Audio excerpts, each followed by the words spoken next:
Oh boy, ladies and gentlemen, it's going to be a fun review tonight, because this episode is simply magical. It's very rare that an episode like this comes along, and I think it just puts a little twinkle in my belly. This episode is a deliberate response to critics, or haters, or whatever. Like, I don't think that even the fans of Teen Titans Go wouldn't grant me that. I mean, for one, a lot of the fans of any show hate when that show farts out an episode like this. Look, I don't know what to say. Calling out your critics always looks tacky, especially if you don't seem to understand where the criticism is coming from. And watching this episode, it really seems like the show legit doesn't know where the hate is coming from. Granted, there are a bunch of bunk reasons people hate the show, like commercials claiming that it's everyone's favorite new show, or just because it replaced Young Justice. Those are things to get mad about, but they're not really the show's fault. But for every bunk reason I can think of, 5 legit reasons the show is bunk. And after 100 episodes, it refuses to grow. Which brings us back to this episode, The Return of Slade. How does it start?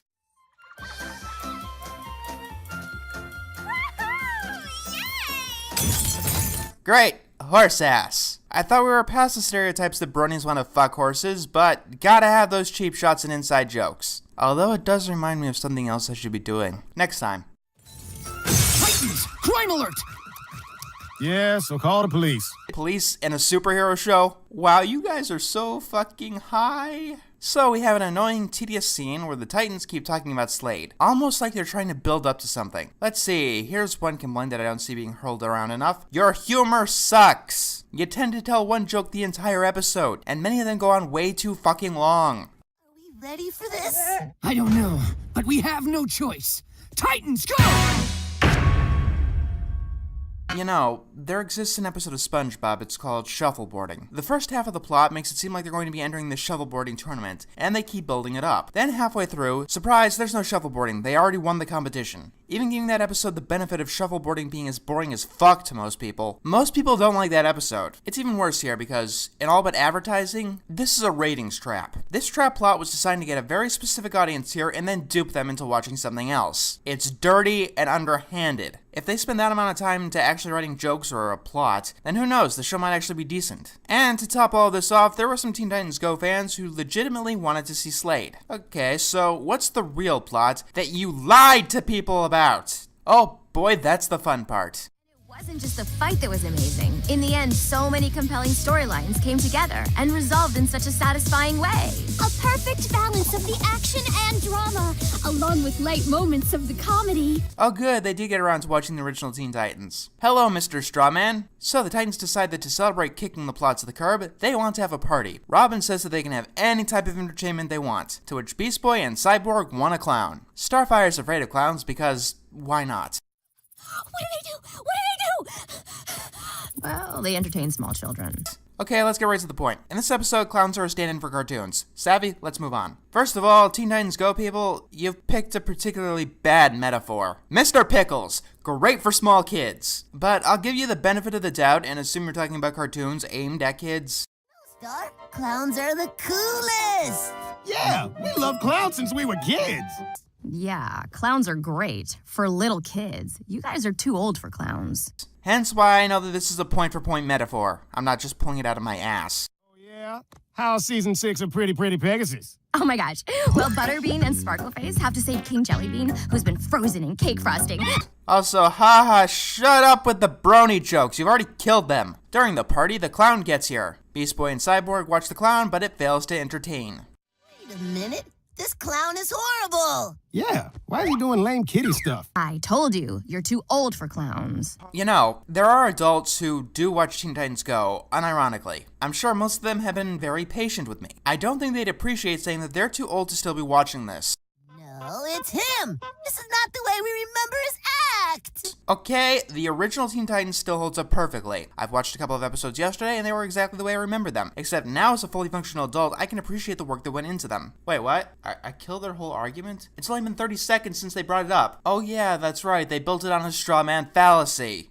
This is a classic clown act. Look at the shoes, the nose, the makeup. No way. The funny thing is that classic cartoons such as the Looney Tunes or Tom and Jerry are usually appreciated more by adults because they learn to have a respect for the forebears and can see their influences. If you showed a kid a classic Tom and Jerry or Looney Tunes short, they might think it's a little slow compared to certain cartoons that are going on today. Clown is for kids. Yes, clowns are for kids. I get it. Teen Titans Go is for kids. You know, that's kind of the problem. I'll even drop the batshit stupid morals from the argument. And let's even ignore the fact that as a kid show, Sophia the First is better than Teen Titans Go. A show that's interested in being silly and funny, targeted towards kids, that isn't focused on teaching morals. Why does that sound familiar to me? Oh yeah, adoy, SpongeBob SquarePants. The first 3 seasons still hold up. Children today can watch Pizza Delivery or Chocolate with Nuts and can still get what kids got out of it 10 years ago. Even under an adult's academic lens, they still hold up. It's actually still funny and enjoyable. They cared about writing smarter, and because they did that, they still have an audience to this day. Kid clowns are way cooler. They had depth and meaning. Cartoons did. Cartoons still do. And if we're talking about the Joker, then clowns did too.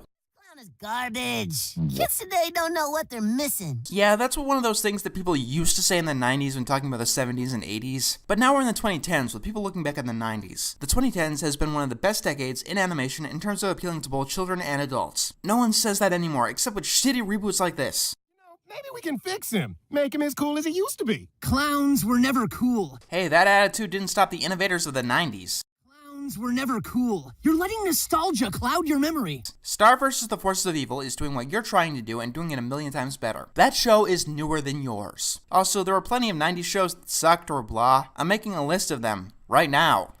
Consequences. Sorry, Mama, but we're making this clown cool again. Hey, didn't they bring up a certain pony show in this episode whose makers went through a similar strand of logic, and that actually turned out amazingly well? And now we have a science montage, which ends with extremifying. Ooh, the edgy reboot argument. I don't get this one very often. You know the argument. Did the complainers want kid shows to be edgier? Let's see, how do I tackle this one? With the near universal hatred of Lunatics Unleashed for that reason? Do I tackle it with talking about amazing shows that aren't edgy in the slightest? Occam's Razor, I guess. No, people don't want the show to be edgy, they want it to be good. Gluing teeth onto something tends to make it look tacky and weird. The next morning, we have an edgy clown.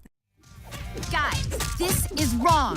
You've taken something that's meant to be for kids and made it totally inappropriate, just so you could still enjoy something you should have outgrown. Should I bring back the friendship is magic argument? Good God, for someone trying to strawman all of my arguments, it feels like I'm fighting against the strawmans of the arguments against me. That clown's not for children, and I'm worried what the influence of something like that could have on all kids' entertainment. Let's talk about Ren and Stimpy. By many, it was known as not very appropriate for children. To compete with it, other networks began making rip-offs, more or less removing the limits on what people could or couldn't do in a kid's show. Because of that, with less censors, we got shows like Courage the Cowardly Dog or the Powerpuff Girls, shows that were able to deal with harsher themes than cartoons had ever had, and they're both really well-loved and well-remembered to this day. Throughout the years, as people became more and more comfortable with the darker themes, we've been getting shows like Gravity Falls or Steven Universe. Do you want to talk about the influence of Batman the Animated Series? Your argument doesn't have a leg to stand on.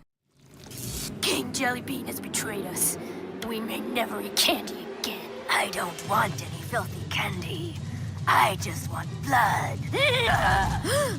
What is this? Probably made by the same guy who did that animation of Professor Oak compulsively hoarding Pokemon, the one that no one really likes. This is supposed to be a kids' show. What's happened? Wait a minute, why are kids complaining? I thought kids liked Nightmare Before Christmas. Oh hey, a kid's movie about monsters and ghouls. They can be described as edgy. Once again, your argument doesn't work. Dastardly. If that clown has his way, all children's entertainment will be tainted. I'm more worried about what children's entertainment would be like if you had it your way. Shudder ran down my spine. I guess we lost sight of what made clowns cool in the first place. We can't hold on to our childhood forever. Yes, you can. Yes, you fucking can. Shows like Courage or Samurai Jack are made with such care and diligence that when people grow up with them, they look back on it and they get inspired. Maybe to tell their own stories, maybe to become animators, or maybe to just keep moving forward. When the kids today look back on Teen Titans Go, what will they think? I mean, people who regret 80s fashions don't really blame the fashions. And the irony is that when people don't hold on to their childhoods, instead of creating things like Gravity Falls or Steven Universe, they create things like Teen Titans Go. I still hold on to my childhood, and that makes me want to create cartoons, inspired from the ones when I was a child. The ones that still hold up, because as an adult, I can determine what works and what doesn't. And so many of them work. And that's just not a thing in animation. Think of all the spiritual successors in video games going around on the indie scene, because people hold fondly to games they played as children. If they didn't hold on to them, then these people wouldn't bother. Things change. Yes, they do, and that can be a wonderful thing. No, the only way to stop him is to remind him of who he truly is. Yes, Cartoon Network, I'm calling to try and get Teen Titans Go canceled. It seems to be under the illusion that its style and theories are the savior that cartoons need and can be the prevention of an art form maturing. Please buy 5 new toys to continue this conversation. Shit. Wait, this shouldn't work. According to this episode's logic, only kids are able to laugh at clowns, and the clown is not a child. Wouldn't making him edgy to the extreme stop him from laughing at stupid slapstick? Oh wait, it doesn't work anyway. Children's entertainment is doomed!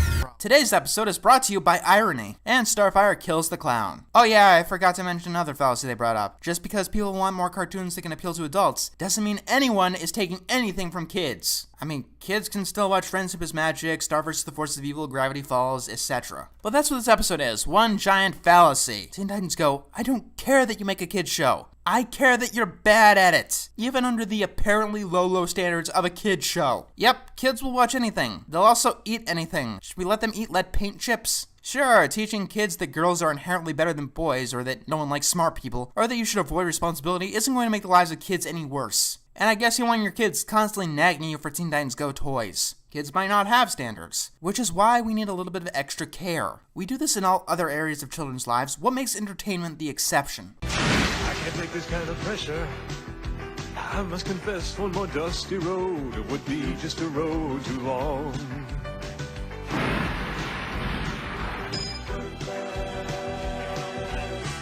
I just can't seem to get started.